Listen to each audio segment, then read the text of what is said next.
of Philly, where the birds take flight. Eagle swag on the rise each and every night. Tone and Marcus got the scoop ready to ignite. From the lanes of South Street to the Broad Street lights. Dashing like a running back, hitting every play.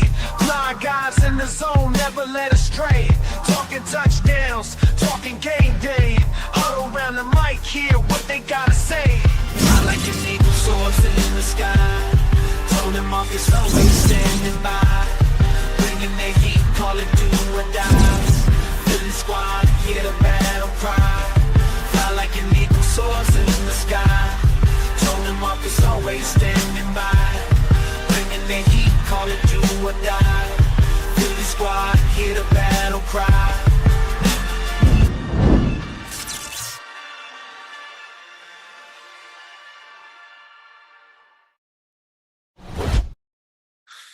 Oh, what it do, folks? What is going on? Happy Tuesday to you. Just when you have like a small lull, just when you thought it was safe, they want to bring you back into it. What's going on, Tone? My guy, how are you feeling? Beautiful people, how are you? You guys know the vibes. You guys know the energy. He's Coach Marcus. I'm your guy, Tone DeShields II. This is the Bald Eagles podcast, where you come for your Philadelphia Eagles conversation, your Philadelphia Eagles news. You also come for your insight on the rest of the NFL, and you also come here for your barbecue tips. Damn right. You also Damn right. You also come here for your nerd talk. Just just ever so briefly, ever so slightly. But we're never going to forget the way our bread is buttered. That Philadelphia Eagles talk will always come at you full frontal. So let's get right into it. We got some things to talk about. Because I think now that the dust is fully behind us with the AJ Brown stuff, I think we can officially put that baby to bed. Now we can focus on entertaining our real guest. You know what I'm saying? You know Absolutely. How you got to put the kids down at 7 p.m., 8 p.m. Absolutely. Pull the door closed slowly. Yeah, don't wake them up. Slow.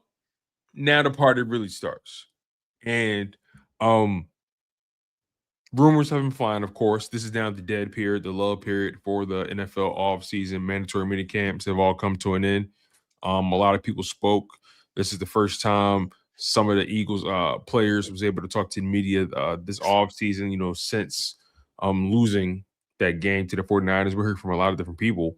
A lot of guys obviously got asked about AJ Brown, but overall, you can't really expect them to say anything but, hey, wishing the best.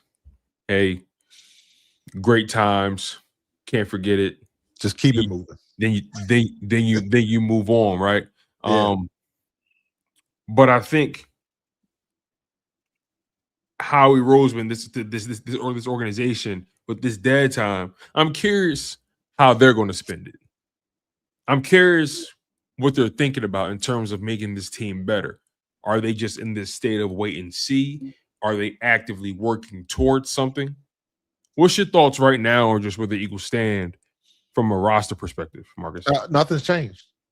Absolutely nothing has changed. And don't mistake, and I think this is the trap that people get into because of social media. Do not think because maybe we're not trending or maybe there's not a lot of traffic or a lot of news going on that Howie's sitting on his hands. Not happening. Always moving. We had some deals get done about a week ago. So they're always looking. The phone is always working. That aspect of it, I never worry about Howie Roseman. He is never satisfied. He is never not looking. He is never not trying to make something happen to make this team better. I don't worry about that at all. So right. I think still trying to put the pieces together. You still can't see how everything fits until you see how everybody plays. So you just gotta wait until camp starts. His job is a little bit more difficult now because we have less time to see what you really need to see. Back in the olden days, when I was playing, we had 4 preseason games, bro. And we had 6 weeks of camp. Full tilt. 3 or 4 of those weeks was 2-a-days. We got it in. You knew exactly who could do what. You knew exactly, well, who looks good, who's probably going to make the team. You had very good inclinations. They don't have that no more. You got to make these decisions super quick. So what happens is you end up guessing a lot of the times because you don't have enough time to do a thorough evaluation, if you will. Because how many times have we gotten guys from the SEC schools, from the Big Ten schools, from the big schools, the big programs, Notre Dame, Alabama, LSU, Ohio State? We got guys from those big programs and then they fizzle out. They're not what you expected. You have less and less time to evaluate your talent. Let's stay there for a second. So, to your point, they all do have less and less time, right? They all got 24 hours in a day, though. They all have got to follow the same rules and regulations when it comes to roster. But when you think about what the Philadelphia Eagles have done over the past handful of years under the Nick Sirianni regime, but more so specifically this era of Howie Roseman, right? Because the Philadelphia Eagles, some teams are GM led, some teams are coach led, right? The Eagles are GM led, and right now we're in the golden era of Howie Roseman's run, and with less time to evaluate for coaches, I would imagine that means less time to evaluate for these guys in suits as well, these scouts, these GMs to be able to make decisions. Yeah. The clock speeds up, yet you have less opportunity to optimize that time in terms of watching players on the field. You have plenty of time to watch film. You have plenty of time to sit back and do all that kind of stuff. But as far as getting the guys in front of you, that's the challenge. I always find it interesting how, with that known fact, you still have organizations like the Philadelphia Eagles who are still capable of being able to spot the talent, scout the talent, draft the talent, develop it, then invest in it, then you win with it. And maybe if you can't invest in it, you flip it or flip them for profit or just to break even, whatever it may be. The Philadelphia Eagles find a way to make optimal use of this time that they seem to have so little of. I think that is something that you always got to look at the Philadelphia Eagles and say to yourself, they're still one of the premier organizations in this league, even after or even while going through some of the turmoil that onlookers, the national media or the local media, however you want to put it, you still got to look at this team with a high reverence, and you still got to look at this team as a team that's always going to be there in the end, right? This roster, how competitive can they be? You lost a major piece in AJ Brown. You lost Jeff Stoutland on the offensive line. You lost some key pieces, but from a top-down perspective, did it get deeper? Are they a more talented roster overall? This is a new challenge that the Philadelphia Eagles are facing this year, a new phase. Well, yeah, but here's the thing. So when it comes to players, the learning curve is the same. You have less time to correct a mistake because you have less time to develop. So on the back end, your recovery is crucial because while you're dealing with one thing, it might be some other pieces that you would rather have, and by the time it gets to that, they're not there no more. You got this guy, you drafted this guy, you thought this person was good, didn't turn out, this person gets cut, whatever the situation is, then you're on the back end. Who's left? You got the people who are left, and then you got the people who are left that you like, because you don't want to get just stuck with any old body. Correct. Right? So, and then when it comes to the coaches it all depends on who you coaching and what you got to do. Like I said, as great as Jeff Stoutland was, the bar for the offensive line, we're good with that. Because you got Jordan Mailata, you got Landon Dickerson, and you got Lane Johnson. You got 2 seasoned vets and a Hall of Famer. they'll get anybody new together. So they're good. I don't think Cooper has a particularly difficult job. And I'm saying that because he has worked with Sean Mannion before. So they will mesh together. So that'll be good. It's all about basically getting everybody on the same page for the offense. And I believe that's going to happen. So as far as what they're doing different and what they're doing in the downtime, they're doing the same thing they were doing before, except now they got to tighten the screws a little bit quicker because now you got a new toy to put together. And everybody really need to be looking at the instructions. I'm curious though. I'm curious what you bring in a new OC, new staff, something's going to change outside of just that playbook, right? Or just the play calling. Something else is going to change. The approach to habits change in terms of what you focus on. Some of the drills change, right? A little bit, but it's not as monumental as you might think. But is it? Right. I guess isn't it true that different? I would imagine different coaches have different philosophies in terms of what they emphasize and how they spend time on the practice field. They do. Here's how I see it. Here's how I look at it. When you go to work every day, and then you meet somebody and they say, "Yo, why you going that way, man? You gonna get caught in traffic. Go down here instead of making that left, make that right. Don't get on the highway. Go this way. It's gonna save you 15 minutes." You get into the same destination, but somebody just gave you a little bit better route or just a little bit different route. And sometimes, how many times do you know a better way to do something and your muscle memory kicks in? It's like, oh, I'm supposed to do this. I'm doing it the hard way. So once everybody gets over that, and that's natural because you're used to hearing a certain voice with a certain cadence, with you just get used to hearing a certain thing. And then when somebody new gets in there, you have to, what is the literal time it takes to get comfortable and used to that new voice? That's where the change comes in. And that's where personality, is this person a good coach? Because I've seen bad coaches with great personalities and they find ways to make it work.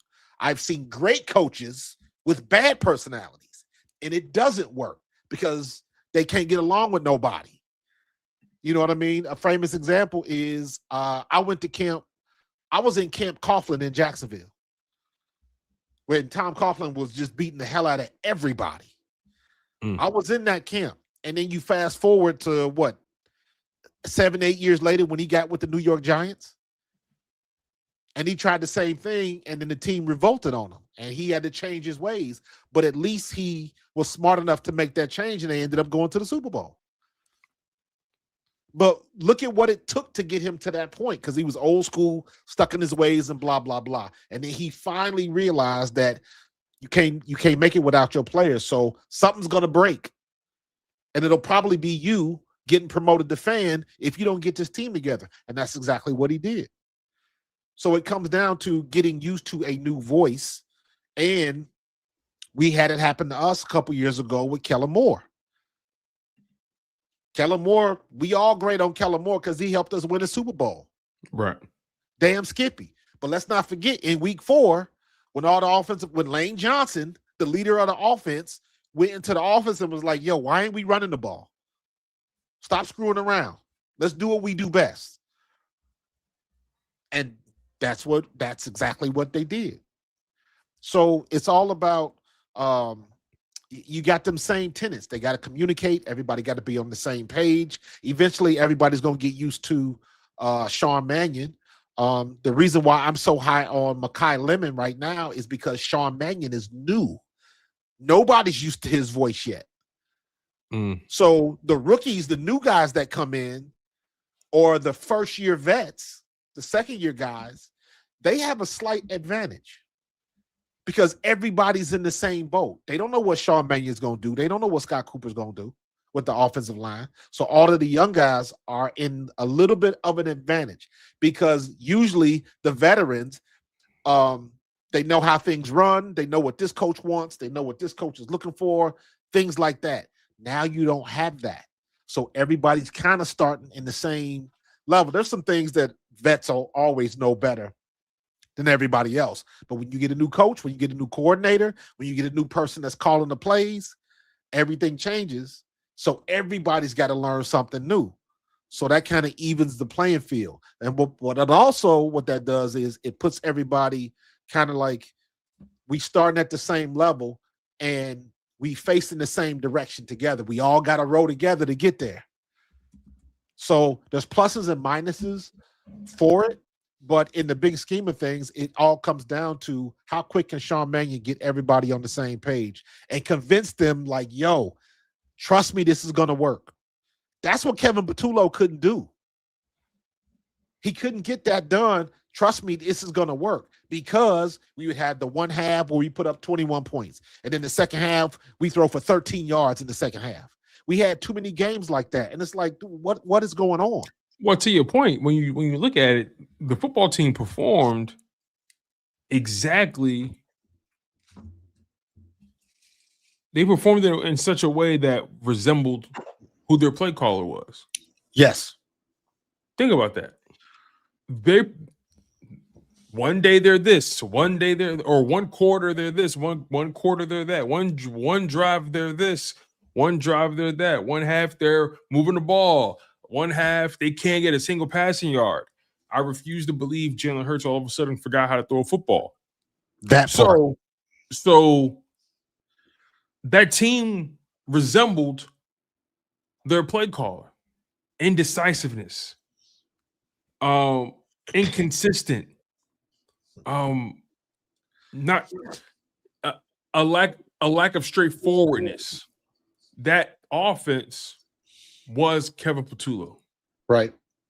So, but going back to your original point about either new guys or young guys having the advantage on this team, because everybody's starting from that same place, right?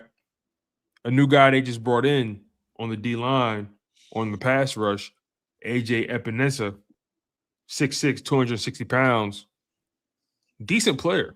27 years old, spent his entire career in Buffalo. And I remember from 2022 to 2024 how steady Epinesa was for the Buffalo Bills. He was very consistent, and he's been healthy for the most part. Maybe something ticky-tack here and there, but 2022, 15 games played, 2 starts. 2023, 15 games played, 1 start. 2024, 17 games played, 13 starts. And then 2025, 16 games played, 2 starts. He's been a rotational pass rusher his entire career. Was he playing behind Von Miller? I believe he was, but also he was playing behind guys like who they had. Was it Shaq Barrett or Shaquille? Who they have on that D line? Let me double check. So 2025 was his first year as a starter. You said he got 16 games in? Correct. 2025 was his first year as a starter. I'm sorry, 2024 was his first year with starting reps, and he was as consistent as he was in 2023 and 2022. So just to put it in perspective, 2022, 6.5 sacks, 7 TFLs in 15 games played. In 2023, in 15 games played, 6.5 sacks, 7 TFLs. In 2024, 17 games played with 13 starts, 6 sacks, 8 TFLs. And by the way, the quarterback hits for 2022 through 2024 is 10, 10, and 11. His 2022, 2023, and 2024 seasons quite literally are identical in terms of production. He's been a very steady rotational pass rusher who's been able to guarantee you at least 6 sacks a season. Right. Now, last season was one of his worst seasons since his second year in the league. In 2025, he only had 2.5 sacks. Not a good year to come off of when a team don't owe you no money. So he's a free agent. He doesn't get picked up, misses that whole wave, doesn't get picked up throughout the entire draft and so on and so forth. Now we're here. Eagles bring him in to add to this team. on the heels of Joe Tryon Shalinka retiring from the league Retiring. at age What is with 27, us and having all 28. these players that want to retire all of a sudden? I don't know. They get the feeling they didn't realize. Ooh, Isn't it like the third player we done had? because you know what it is. Just because the Eagles are a good team, that don't mean you can just come in here and just ride. No, you got to come here and work. And I feel like sometimes OG's thing come here and just get on the wave. But he wasn't an OG though. He 27. I mean, OG in NFL years, you know what I mean? He 27, But- 28 years old. But again, I mean, adding AJ Epinesa, I think that can only help you. Now I look at that defensive line, I look at that edge rusher group, and I see Jonathan Grenard, Nolan Smith, Jalen Hunt, Arnold Abakiti, AJ Epinesa, and you got the rookie Keyshawn James Newby. The edge rusher group is interesting for the Philadelphia Eagles to me. Obviously, traded for Jonathan Grenard. That's the home run of the offseason, right? For the Philadelphia Eagles. Out of all the moves they've made, that was their splash. I feel like every team has like their move, their signature move of the offseason. Their signature move was the Jonathan Grenard trade. I like him and Grenard together. Because as much as I like Nolan Smith is gonna get banged up for 3 or 4 games. He gonna pop his shoulder out. And I don't think Nolan Smith, and this is me not including my feelings in the conversation. This is me just talking strictly about production on this Philadelphia Eagles team over the past couple seasons. Nolan Smith is entering year 4. Again, the Eagles did decide to pick up his 5th-year option, so they brought themselves some flexibility and some time to decide what they're going to do. But nonetheless, he's entering year 4. And year 1, he played 17 games. Year 2 in 2024 played 16 games with 10 starts. In 2025, played in 12 games with 12 starts when he came back from the surgery. But in terms of production, 6.5 sacks in 2024 through 16 games played. Now, granted, he had 3.5, I believe, in the playoffs, or 4 additional sacks in the playoffs. So he was a productive player in the playoffs for the Eagles that season. But we're here now, 2025, 3 sacks in 12 games. You need more from a guy that you drafted in the first round, especially a guy that's looking to get paid. Yes. His quarterback hits were exactly the same. I think Nolan was revving up, and I think Nolan probably needs this year to really get back in the swing. But this is a big year for Nolan Smith, and this is a big year for Jalen Hunt because Jalen Hunt showed that he can play this game as good as Nolan Smith, if not better. Exactly. So now we got so think about the rotation we got right now. This is reminding me of the same rotation we had in 22. Because they're young, but they're dynamic. You had Hassan and Josh Sweat, and BG was still BG. That rotation was formidable. At the very least, they were formidable. And now we are looking at the same type of rotation with Grenard and Nolan Smith, Jalen Hunt, and this kid we just got. You got a problem. Whichever side you decide to go away from, you still got a problem. I think the key is going to be what happens with Hod. Hod. Hod's got some big shoes to fill, in my opinion, with N'Kobe being gone. I think Hod is more athletic, but not as smart. So it'll be very interesting to see Hod and Vaughn, but who's the backup? You're expecting Jahai Campbell to mature as a football player going into the season. Absolutely. Jahai Campbell is supremely talented. Correct. But I need to know if his chess game is up to par. And now, obviously, they telling him what to do. I don't know who's going to be wearing the green dot, if it's going to be him or Zach Vaughn. It's going to be Vaughn. It's going to be Vaughn. Yeah. They're not. It's not even going to be a question. It's going to be Vaughn. But still, if you go back and look at last year, even after he came back from injury, man, and look at what Nakobe was doing, it made no damn sense whatsoever. It made no sense. He was playing next level is disrespectful, what Nakobe was doing out there. He was getting to the ball. He was making stuff happen. So, again, while he might not be as talented as Hod is, his IQ on the field was unmatched, in my opinion. So those are the shoes that I need Hod to fill. I know he can get to the spots, but there's going to be some spots where we're going to have to outthink some folks, and I need him to be able to do that.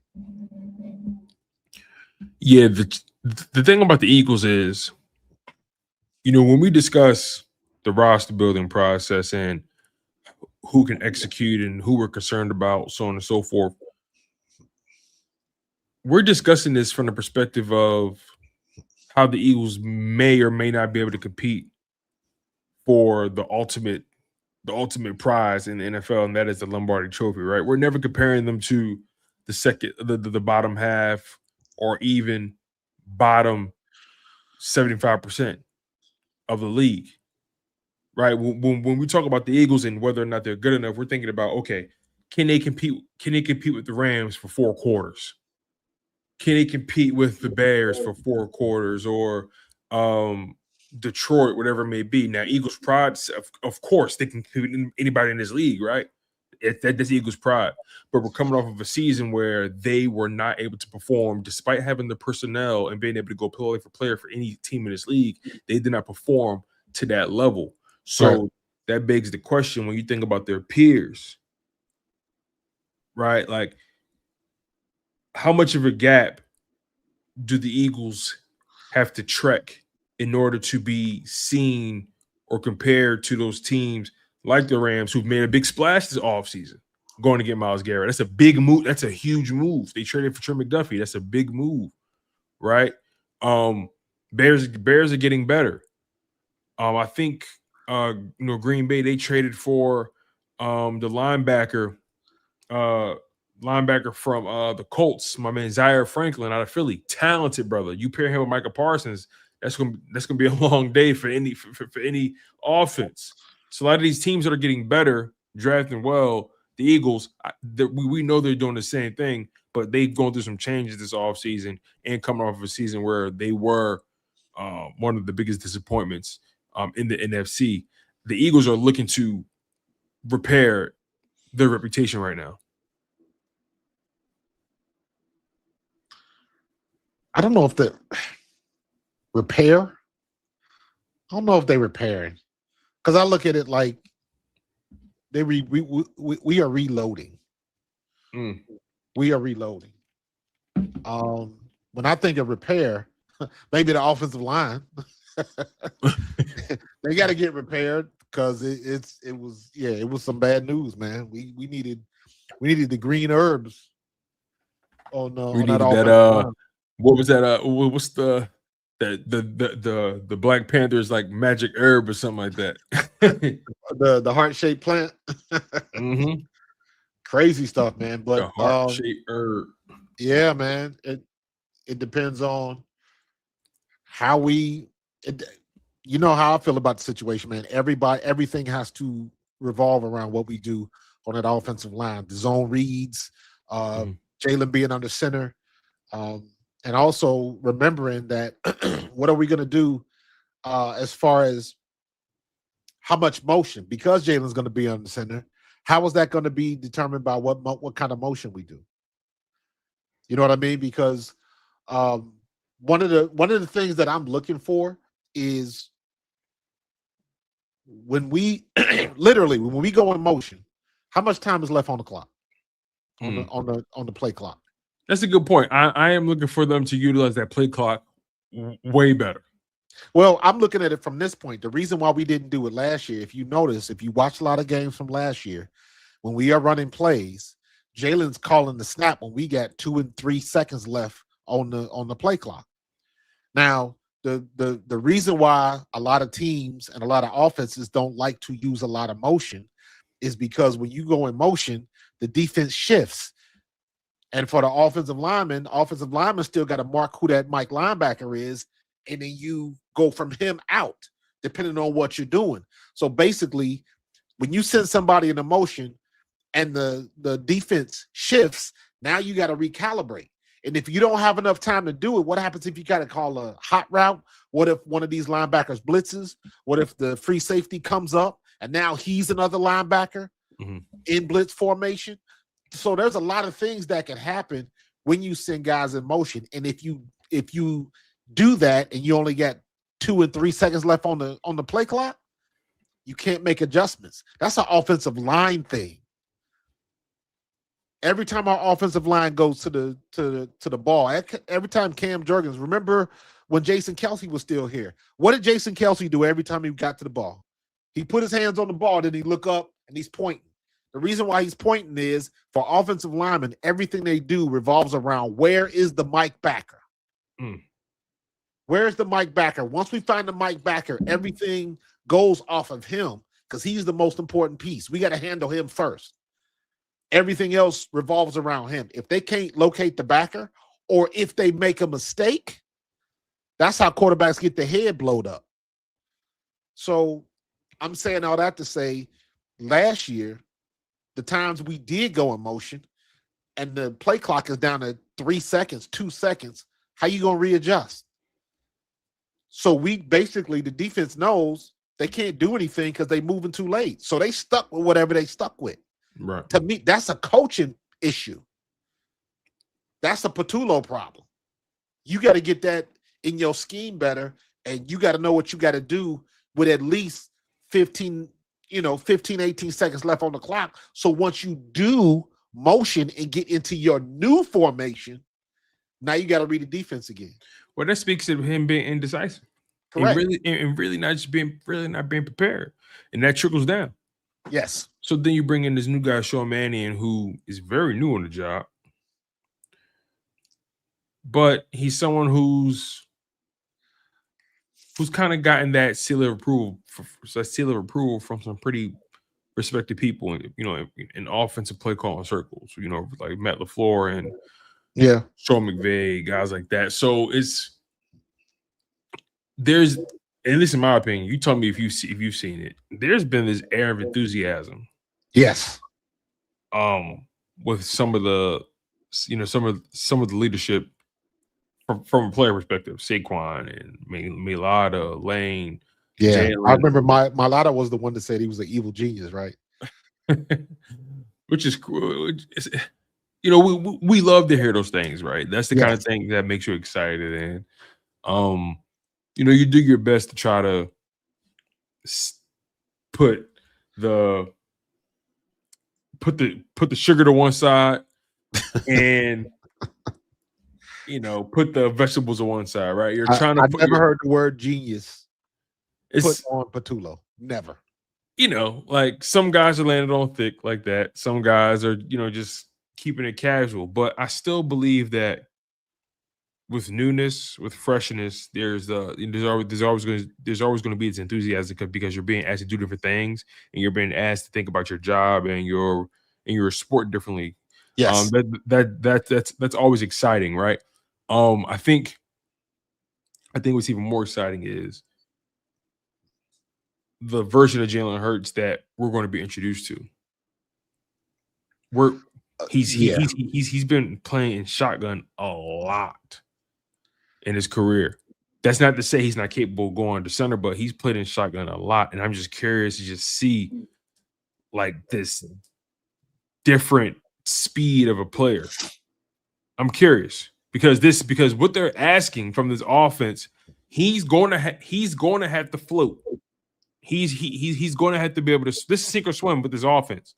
Yeah. Because the guarantee money after this season is gone.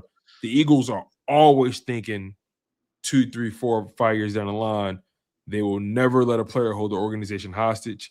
I'm not of the mindset that Jalen Hurts is going to be gone. I think Jalen Hurts is going to be here until the wheels fall off. But his production this year is going to be really important in this offense. The Eagles do not want to just keep retooling this offense the way they've done from a coaching perspective and from a philosophy standpoint. You don't want to just do that every year. Well, yeah, I agree. I don't think I don't think Jalen has to throw for 300 a game. He don't have to average 300 a game. No, I don't think so either. I think he just has to be efficient. Mhm. I just think, if we can get right around 200 yards a game, every now and then he going to pick up the 3. Maybe he'll hit a 400-yard game. But if he's got a handle on the offense, notice I said that I didn't say he has to master the offense. He ain't there yet. He just learned it. Yeah, He mastery just has comes to have as a handle on the offense. right. Number one. Number two, Mekhi Lemon needs to be as advertised. His production is going to be so important for this offense to work. Dontavian Wicks needs to be as advertised. The offensive line needs to block as advertised.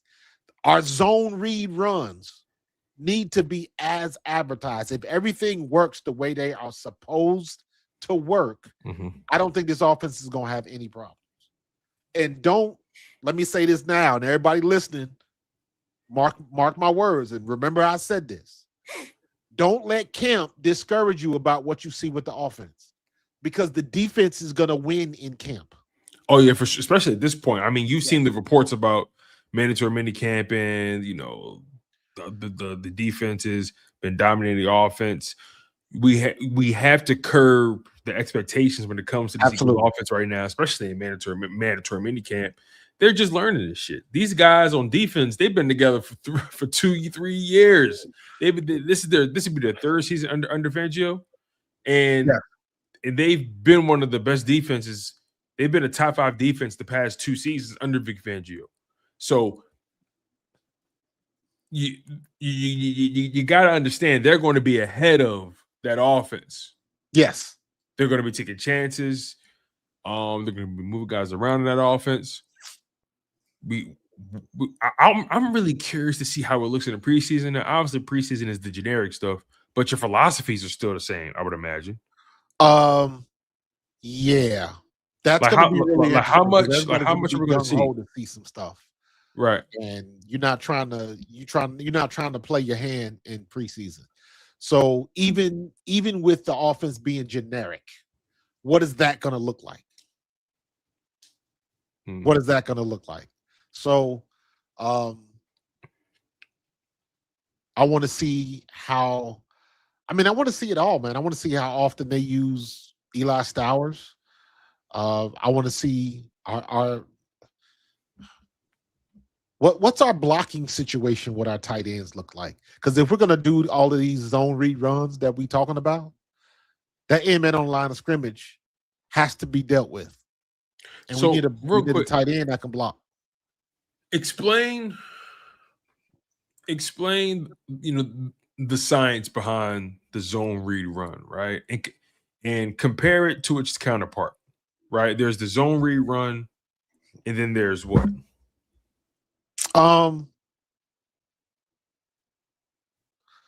In terms of blocking, right? Because there's zone blocking, and then there's.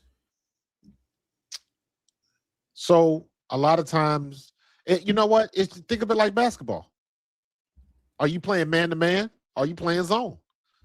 If you playing man-to-man, if I'm guarding you man-to-man, wherever you go, I got you.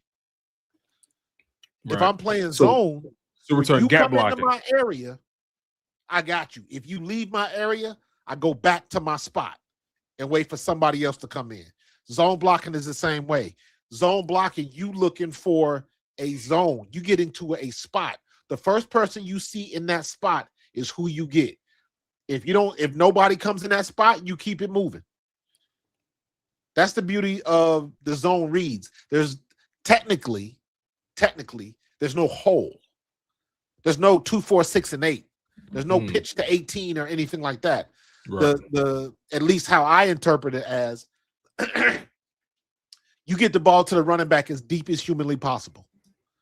And you let him be a running back. And you let him go to where he sees. There is no hole. You find the opening.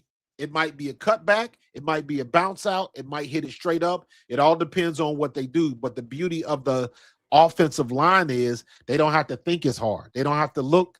And once I pull, I got to get the first man outside this tight end or this tackle, but this guy usually does this. He has this technique. Well, no, I'm going to a zone, and whoever's in that zone, I got him. Now it's up to the scheme to make sure all zones are covered. Now you're getting into the chess match. Okay. Now you get into and that gets into, now we get into play action. Now we get into, that's why motion is more important with zone reads, because you got to keep people company. You got to keep people off balance. That's why play action works better with zone reads. I say this all the time. Go back and look at 22 and 23. Watch when we play the Cowboys. I guarantee you there is a play. Zeke goes off tackle. Dak Prescott fakes him. He boots out, and the tight end is always open. The tight end drags right down the line of scrimmage. He times it, and he widens out. He drifts down about 4 to 5 yards down the field, but initially he drops straight down the line of scrimmage. He does not gain ground. It's a timing thing, but all the linebackers go with Zeke. Dak boots out. Tight end is always wide open. So at the very least, it's always a 5 to 6 yard gain. You make somebody miss, turns into a splash play, but it was unstoppable. All from play action. And they ran it to perfection. See ball, get ball. I say this all the time. If Jalen can reverse out and stick that hand out, stick that football hand out, see ball, get ball. That's what the linebackers are going to do. And all we got to do is get them to take that one, possibly 2 steps. 1 step is at least 3 yards worth of space in game speed. 3 yards worth of space is an open receiver. So it all ends up being a timing issue. But zone blocking makes it easier to get your man for your running backs. Anybody go look up the Denver Broncos with Terrell Davis and watch what he did that year. He went 2,000 yards. That is zone read blocking, and they could not stop him. So, to you, with everything you're saying, right? Saquon Barkley didn't have an awful year last year, but didn't have the year we all wanted him to have. Coming off of that 2,000-yard season, but Saquon still had over 1,000 yards rushing in 2025. You know, he's another year older, but I still don't believe Saquon is the reason why that offense or that running game lacked in 2025. So now offensive line. So now we're in 2026. You're expecting a better offensive line, but your running back is a year older. We've had 2 straight years of good health, great health actually, for Saquon Barkley. I'm curious to see how guys like Saquon and Tank and Will Shipley benefit from this new style. Let me say this. As a running back, I don't want Saquon sharing the load with nobody. I don't want that. As a running back, I want to get every carry I can. The only reason I'm coming out of the game is if I just busted 40, 50, 60 yarder and I'm dead tired. And I need a couple of plays off. But for the most part, leave me in the game so I can catch a rhythm. And the quicker I can catch that rhythm, the harder I'm going to be to stop. That's how I see when you run the ball. Very similar to what they used to do with Emmitt Smith, like they used to do with Zeke, like they do with King Henry. Any good running back, Jahmyr Gibbs, you run them until they prove that they can stop them. If they can't stop them, you keep running them. If they can't stop Dallas Goedert, you keep running them. If they can't stop Dontavian Wicks, you keep throwing to him. Mekhi Lemon, keep throwing to him. If they can't stop Devontae, keep going to him. That's what we wouldn't do last year, and it was infuriating. Even with all of the issues we had with AJ Brown.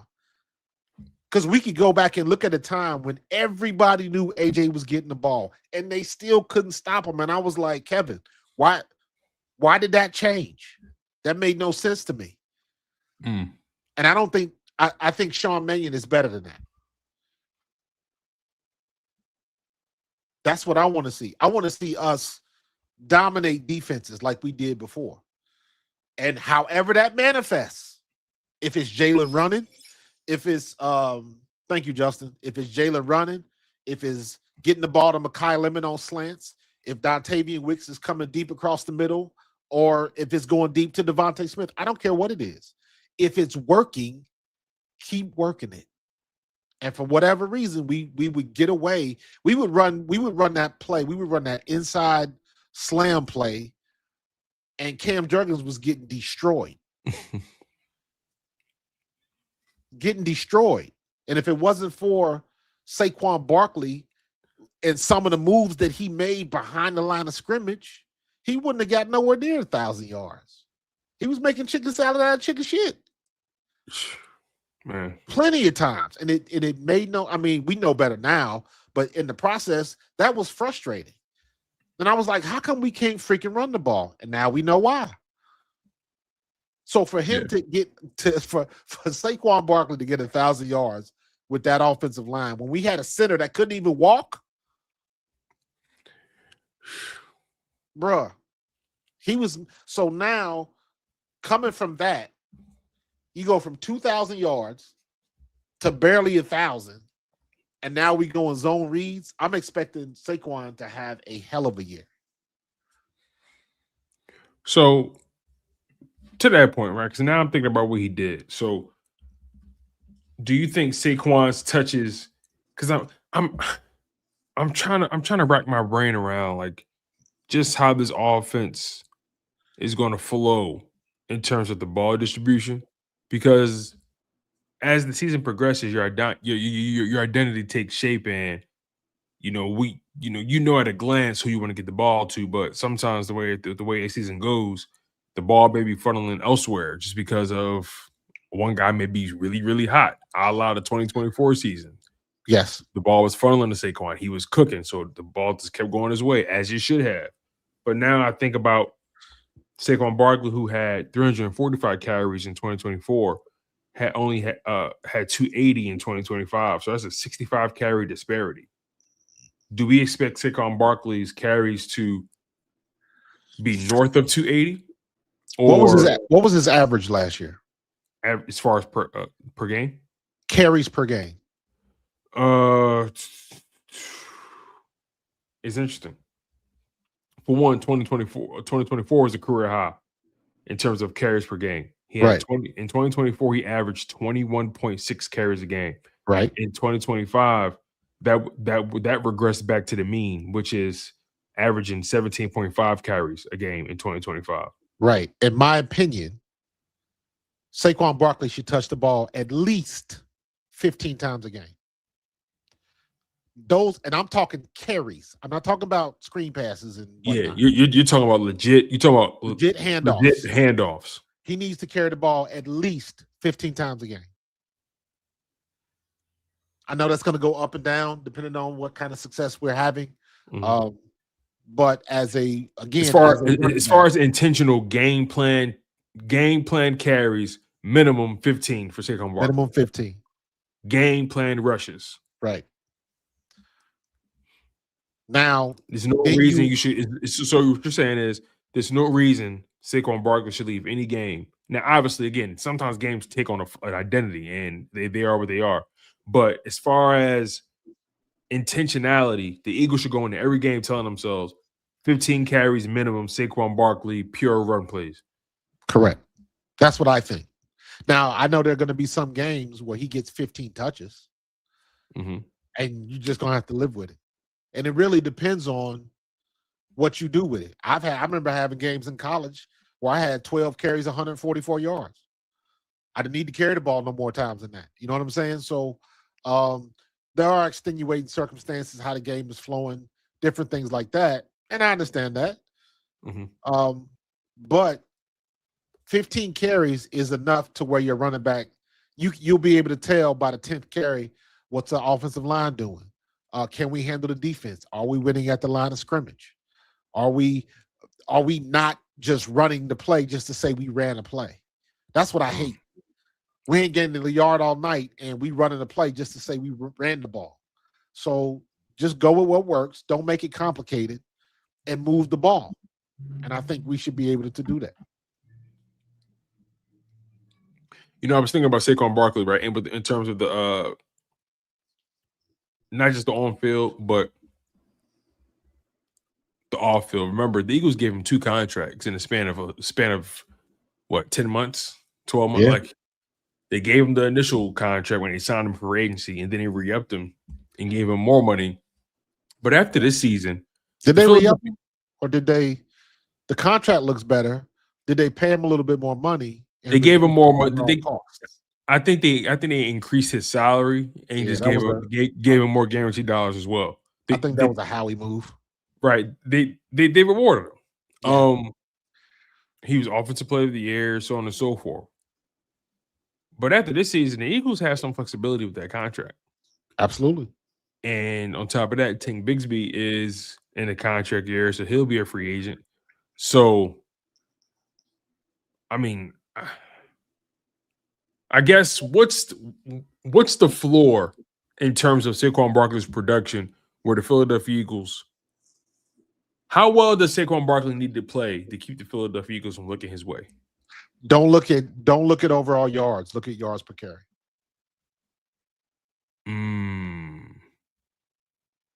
Don't look at the overall yards, because that can be misleading.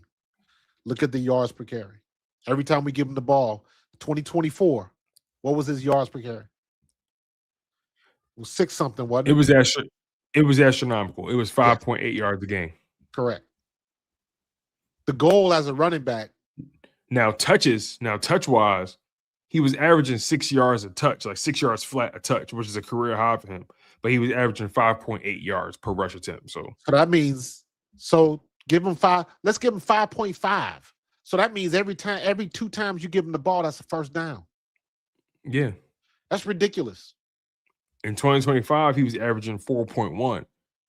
4 yards a carry is still good in terms of keeping your offense on schedule.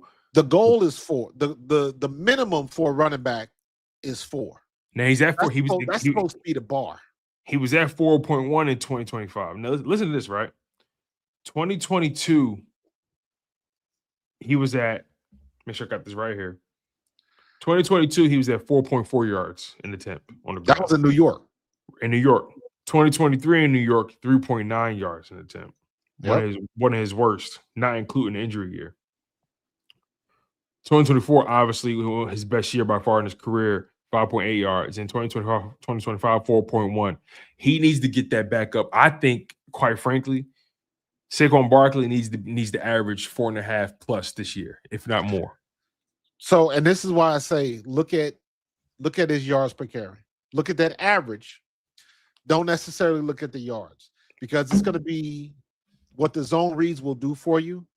I'm expecting him to have more splash plays. Okay. He might not have as many when it's all said and done, but zone reads kind of leave you open for splash plays. If somebody doesn't make a tackle, you to the house, bro. So again, I'm telling everybody, go on YouTube and look up Terrell Davis. You will understand what I'm talking about. You will understand what I'm talking about. And you can't tell me that Saquon is not as good, if not better, than Terrell Davis. If Saquon Barkley would have had Terrell Davis's offensive line, Lord have mercy. Man.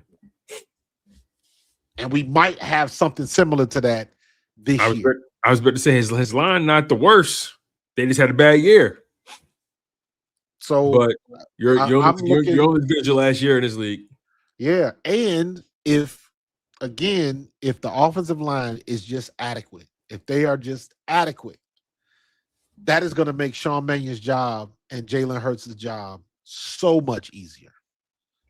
So much easier. Yeah, but also those wide receivers, like I know Smeeta's going to show up, but they got to make plays, because teams. I saw somebody put it in the chat. Teams will stop that run. Teams are going to force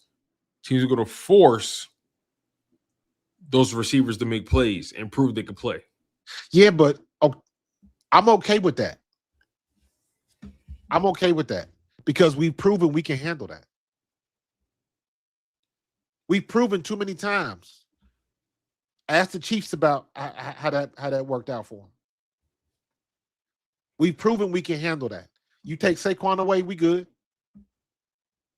We get somebody open on the outside. We got Devontae. We got Dallas. We got Makai. We got Dontavian. Mm.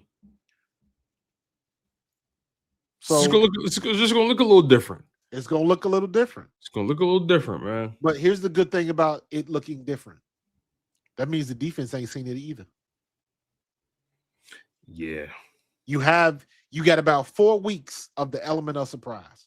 Once you get past week 4, to me, that's always the threshold. By week 4, going into week 5, you know what kind of team you have, you know what kind of running game you have, you know what kind of passing game you have, you know what kind of primetime players you got, and you know who is just the guy on your team. You're gonna answer all of those questions. And those first 4 weeks, you have some anonymity because nobody's got you on tape yet. Right. Once you get to week 4, they done pretty much seen everything.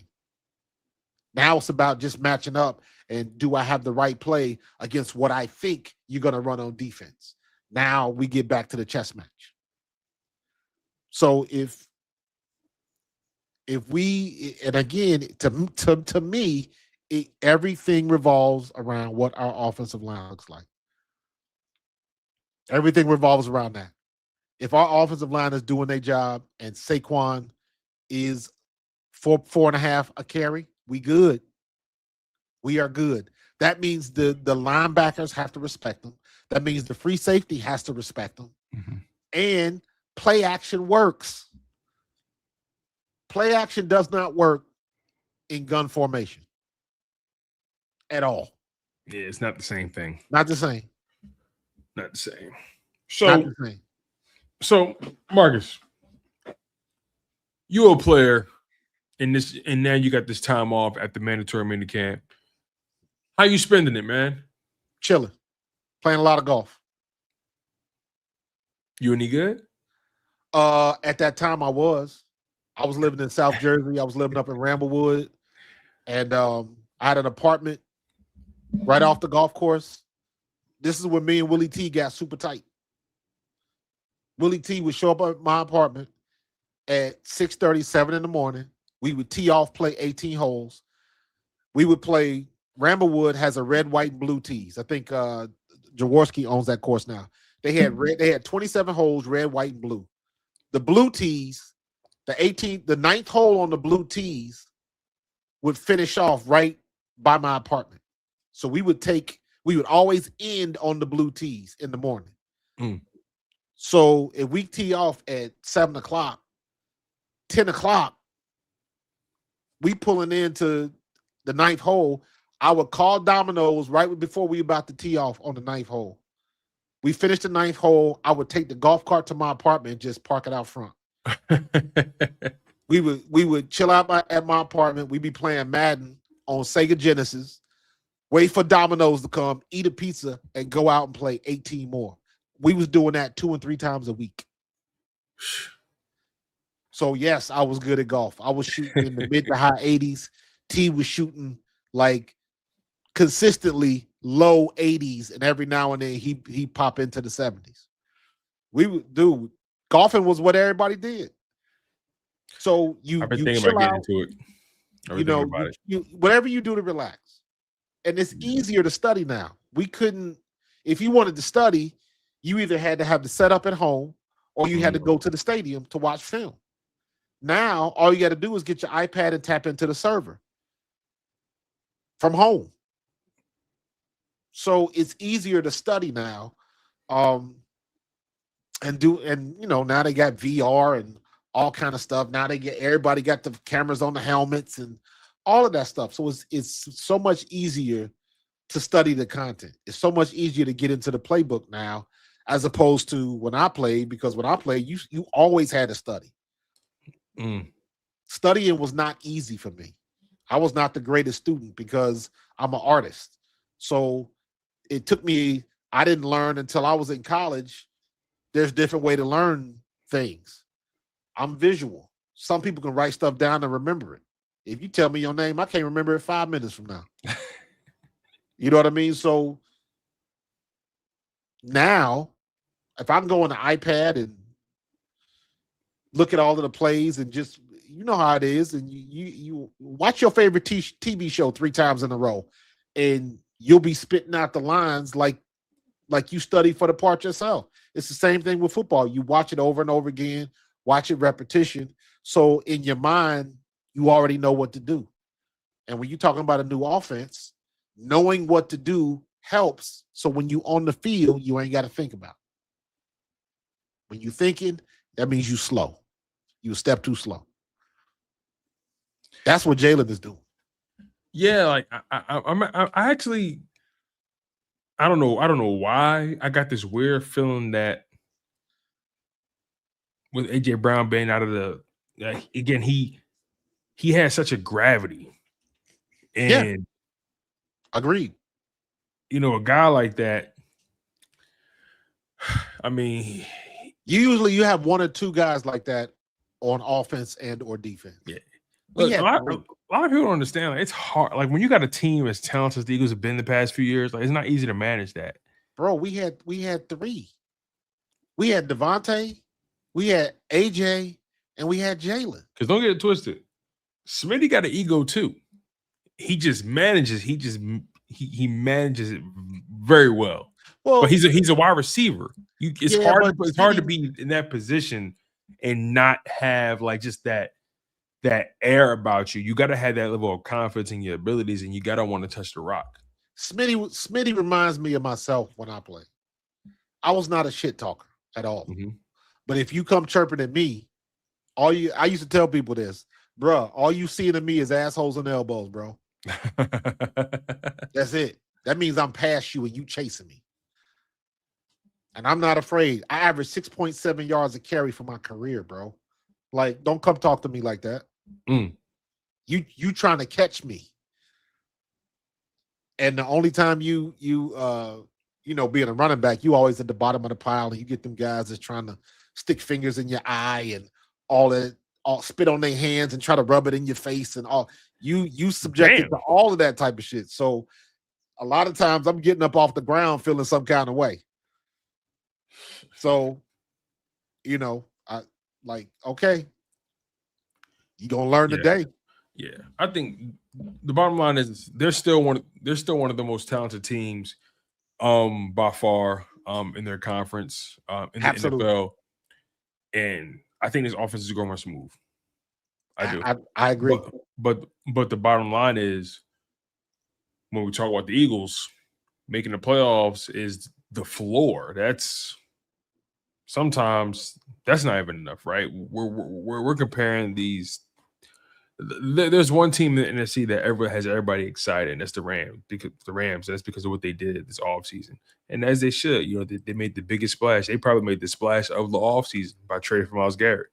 Yeah, but think about it like this, though. But it's going to be a situation where you're going to see them at some point. You're going to see them in the regular season like you always do. You may see them in the playoffs.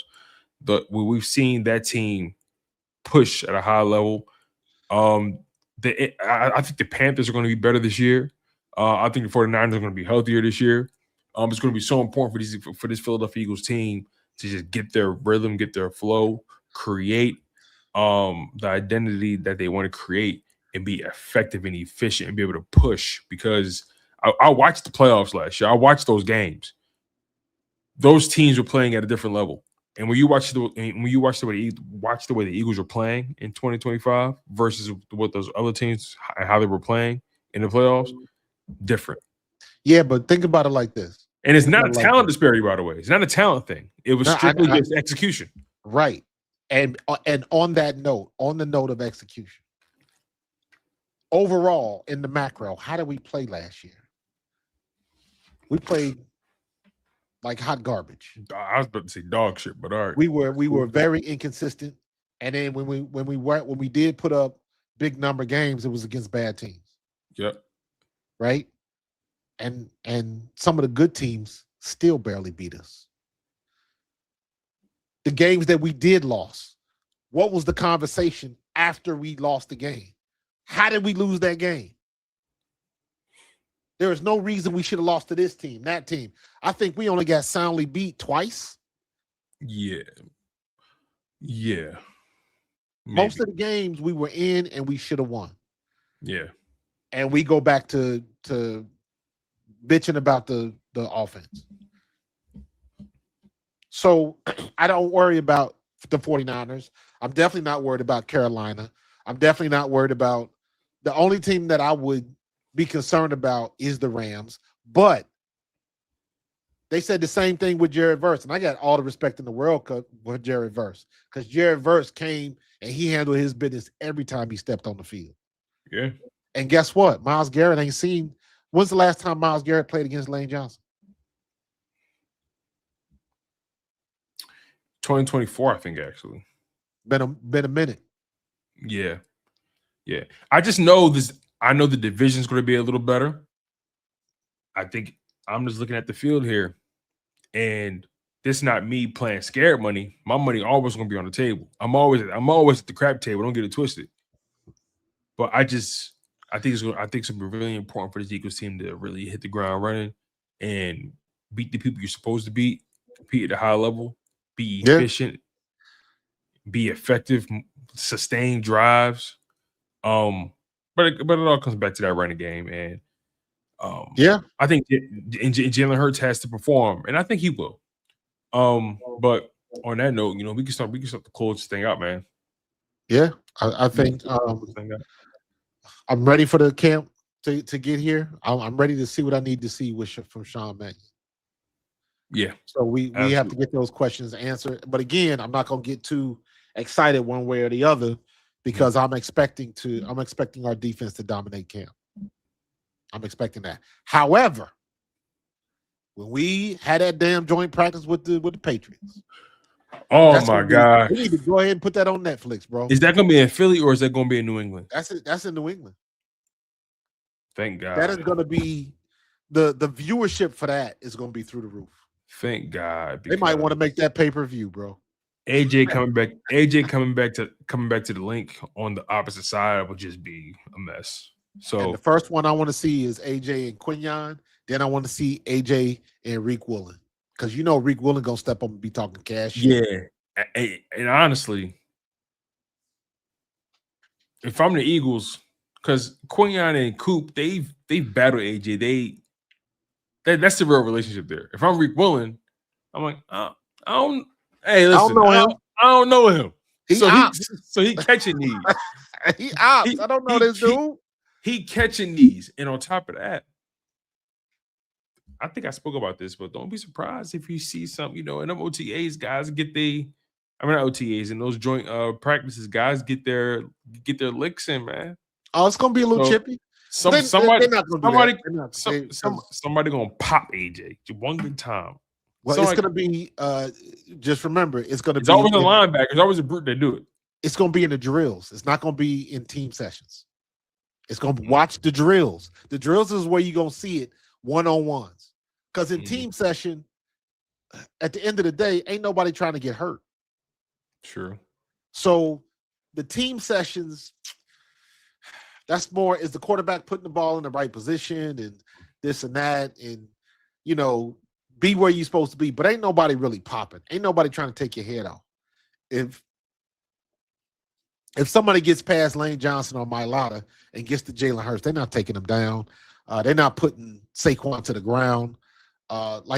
It's muted a little bit. So take that with a grain of salt. But the one-on-one battles, the skill drills, that's what you want to see. That's going to tell you what you need to see. And Reek Woolen is a unicorn in my book. 6'4" and runs a 4.3. I've heard nothing but good things about Reek Woolen. I already talks too much, but I can live with that if they're not catching passes. Listen, I don't care about none of that, man. As long as you ain't getting no penalties and they ain't catching passes. Well, exactly. And that's the problem. We just went through all of this with CJ Gardner-Johnson. Yeah, but you got to have a little crazy. You got to have a little crazy, bro. Got to have a little crazy on that defense. Got to sprinkle in a little witch hazel. I ain't mad at that, bro. You know what I mean? But I ain't mad at that. For sure. Make sure you guys smash that like button. Make sure you guys are subscribed to the channels, plural channels. We're live on Pro Fan Talk. We're also live on Chalk It Up Sports, where no matter if we win or if we lose, we just got to charge it to the game. Again, make sure you guys stay active in those chats, stay active in the comment section. You guys are phenomenal as well. Make sure you guys let us know what you guys think, man. Let us know about your outlook on the Eagles season in general, man. This offseason, the moves that have been made, so much more to come. I don't put it past the Eagles to make another move going into the season, but it all depends on what it is. But we'll see how it goes. We'll save it for another day. But again, make sure you guys smash that like button and make sure you guys are subscribed to Pro Fan Talk and subscribe to Chalk It Up Sports. He's Coach Marcus Thomas, that is. I'm your guy, Tone, the show's second. You guys have been locked in on the Bald Eagles podcast. And it's straight like that, y'all. Flag was fly. Go Birds.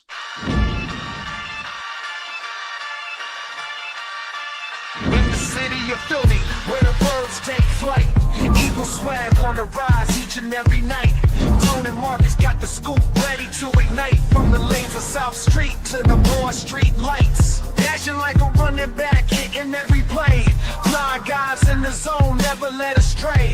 Talking touchdowns, talking game day. Huddle around the mic, hear what they gotta say. I like an eagle soaring in the sky. Tone and Marcus always standing by, bringing their heat, call it do or die. Philly squad, hear the battle cry. Fly like an eagle soaring in the sky. Tone and Marcus always standing by.